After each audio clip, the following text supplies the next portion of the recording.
शहर की चमचमाती रोशनी के बीच मुंबई की एक ऊंची इमारत की 18वीं मंजिल पर एक नई बहू ने कदम रखा। उसका नाम था आरुषि।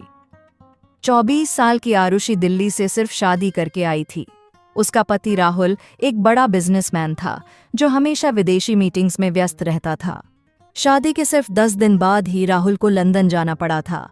अब इस बड़े से फ्लैट में सिर्फ आरुषि और उसके ससुर सुरेश जी थे। सुरेश जी 52 साल के थे, retired bank manager.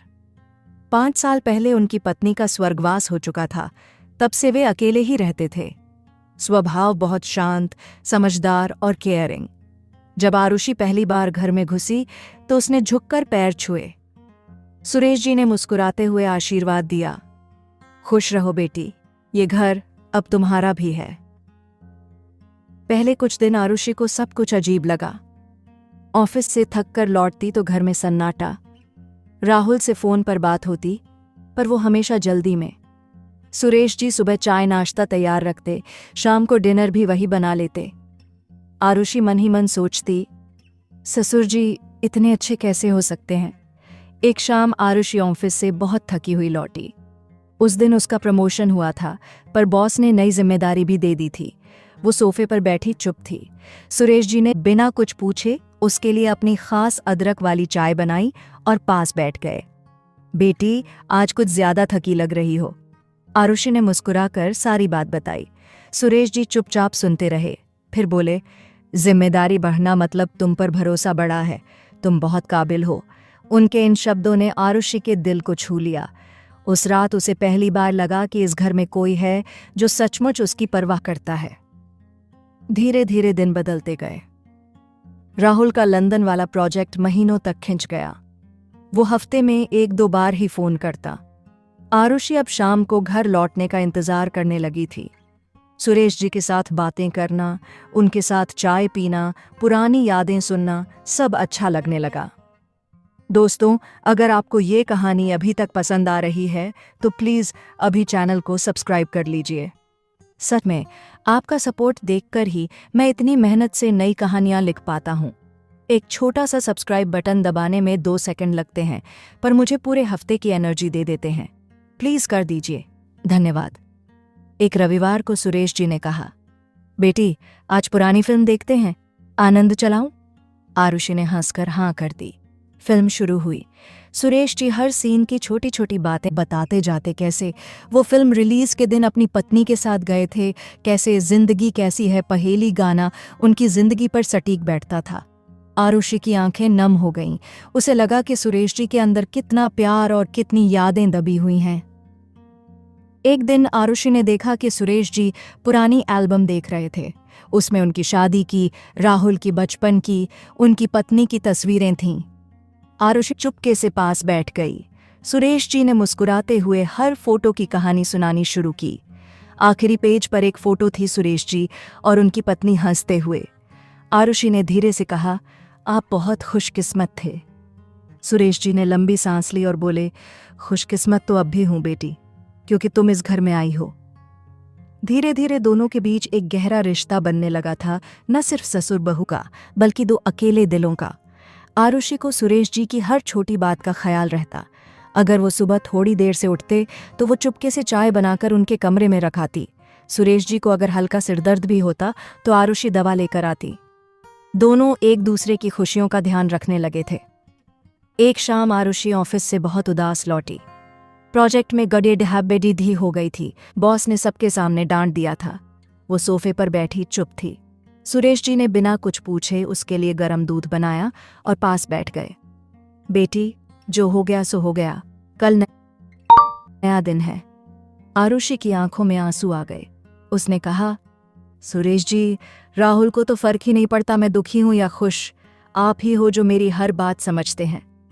Suresh ji ने प्यार से उसके सिर पर हाथ फेरा और बोले, तुम इस घर की रोशनी हो आरुषि। तुम दुखी रहोगी तो ये घर फिर से अंधेरा हो जाएगा। उस रात आरुषि सो नहीं पाई। उसे बार बार लग रहा था कि सुरेश जी के लिए उसके दिल में जो एहसास है वो सिर्फ सम्मान नहीं, उससे कहीं ज्यादा गहरा है। अरे रे रे, रुकिए जरा, स्टोरी तो अभी और मजेदार होने वाली है, बट उससे पहले आप में से जो अभी तक सब्सक्राइब नहीं किए ना, वो लोग दिल पे हाथ रख के बताओ मुझे कितना बुरा लग रहा है। बस 1 सेकंड लगता है यार। नीचे लाल वाला बटन दबाओ, सब्सक्राइब कर दो प्लीज जज, और घंटी भी ऑन कर दो ना, वरना मैं रो दूंगी। थैंक यू सो मच मेरे प्यारे प्यारे सब्सक्राइबर्स, लव यू ऑल, मुआ। अब चलो स्टोरी आगे बढ़ाते हैं, तैयार हो ना? उस रात आरुषि की नींद नहीं आई। दिल में एक अजीब सी उलझन थी। जो एहसास सुरेश जी के लिए उसके मन में जाग रहा था, वो सही था या गलत, ये वो खुद नहीं समझ पा रही थी। सुबह उठी तो आंखें सूजी हुई थीं। सुरेश जी ने नाश्ते की टेबल पर उसे देखा और फौरन समझ गए। बेटी, आज ऑफिस मत जाओ, एक दिन छुट्टी ले लो। आरुषि ने सर झुकाकर बस हाँ कह दिया। पूरा दिन दोनों घर में ही रहे। सुरेश जी ने कोई सवाल नहीं किया, बस चुपचाप उसके साथ रहे।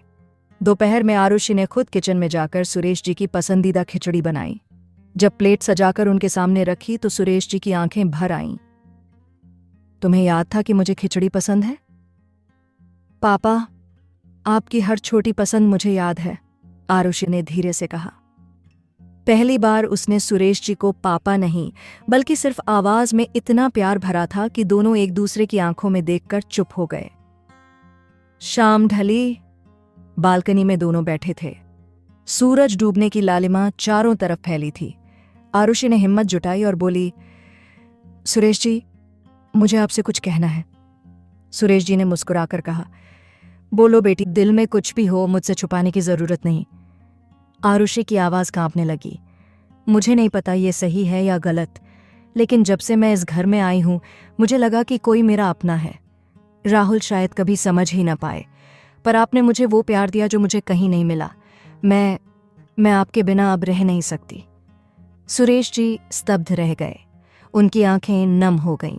लंबी खामोशी के बाद वो धीरे से बोले, आरुषि, तुम मेरे बेटे की पत्नी हो। ये रिश्ता दुनिया की नज़र में गलत है, लेकिन मैं झूठ नहीं बोलूंगा। जब से तुम आई हो मेरे अंदर भी वो खालीपन भर गया है जो 5 साल से था। मैं भी तुम्हारे बिना अब इस घर को घर नहीं समझता। दोनों की आंखों से आंसू बह रहे थे, लेकिन दोनों ही समझ रहे थे कि ये एहसास चाहे जितना सच्चा हो, समाज इसे कभी स्वीकार नहीं करेगा। अगले कुछ दिन बहुत भारी बीते। दोनों एक दूसरे से नजरें मिलाने में डरते, फिर भी एक दूसरे की परवाह करना नहीं छोड़ पाते। आरुषि अब सुबह जल्दी उठकर सुरेश जी के लिए नाश्ता बनाती, पर प्लेट रखकर चुपचाप अपने कमरे में चली जाती। सुरेश जी भी अब बालकनी में अकेले बैठते, पर उनकी नजरें बार बार आरुषि के कमरे की तरफ जाती। फिर एक दिन राहुल का फोन आया। आरुषि, अगले हफ्ते मैं इंडिया आ रहा हूं। प्रोजेक्ट पूरा हो गया, अब परमानेंट मुंबई शिफ्ट हो जाऊंगा। आरुषि का हाथ फोन पर ही जम गया। उसने बस अच्छा कहा और फोन काट दिया। उस रात उसने सुरेश जी को सारी बात बताई। सुरेश जी चुप रहे, फिर बहुत धीरे से बोले, राहुल आ रहा है, ये सही है। हम दोनों ने जो एहसास महसूस किया वो हमारी जिंदगी का सबसे खूबसूरत पल था, लेकिन अब हमें उसे यहीं रोकना होगा। मैं नहीं चाहता कि मेरे बेटे की जिंदगी में कभी कोई सवाल उठे। आरुषि रोने लगी, पर मैं कैसे जीऊंगी आपके बिना? सुरेश जी ने पहली और आखिरी बार उसे गले से लगा लिया, बिल्कुल बाप बेटी की तरह, और बोले, तुम मेरे दिल में हमेशा रहोगी बेटी। बस इतना याद रखना, मैंने तुमसे जिंदगी में दूसरी बार सच्चा प्यार किया था। तुम भी खुश रहो। राहुल जब घर लौटा तो सब कुछ पहले जैसा लग रहा था। वो आरुषि को गले लगाने आया, पर आरुषि की आंखें सुरेश जी को ढूंढ रही थीं। सुरेश जी मुस्कुराकर बोले, वेलकम होम बेटा। राहुल को कुछ भी अंदाजा नहीं था। धीरे धीरे घर में फिर से हंसी खुशी लौटने लगी। बाहर से सब कुछ नॉर्मल था, लेकिन अंदर आरुषि और सुरेश जी के बीच एक अनकही समझ बन गई थी। वो अब एक दूसरे से कम बात करते, पर नजरें मिलते ही दोनों के चेहरे पर एक हल्की सी मुस्कान आ जाती। वो मुस्कान जो कहती थी, हमने जो महसूस किया वो हमेशा हमारे साथ रहेगा। 1 साल बाद आरुषि और राहुल की गोद में एक नन्ही सी बेटी आई। सुरेश जी जब पहली बार पोती को गोद में लिया तो उनकी आंखों में वही पुराना प्यार लौट आया। आरुषि दूर खड़दधी मुस्कुरा रही थी। उसने चुपके से सुरेश जी की तरफ देखा और होंठ हिलाकर सिर्फ 2 शब्द कहे, थैंक यू। सुरेश जी ने भी मुस्कुराते हुए जवाब दिया, तुम हमेशा मेरी बेटी रहोगी। और इस तरह दो अकेले दिलों के बीच जो प्यार जगा था वो दुनिया की नज़रों में कभी नाम न पा सका, पर दोनों के दिल में हमेशा हमेशा के लिए जिंदा रह गया। कभी सम्मान बनकर, कभी दोस्ती बनकर, और कभी एक अनकहे रिश्ते की तरह। दोस्तों, कहानी यहाँ ख़त्म होती है। अगर आपको ये साफ सुथरी, इमोशनल और दिल को छूने वाली कहानी पसंद आई तो प्लीज़ चैनल को अभी सब्सक्राइब कर लीजिए और घंटी दबा दीजिए। आपका सपोर्ट ही मेरे लिए सबसे बड़ी ताकत है।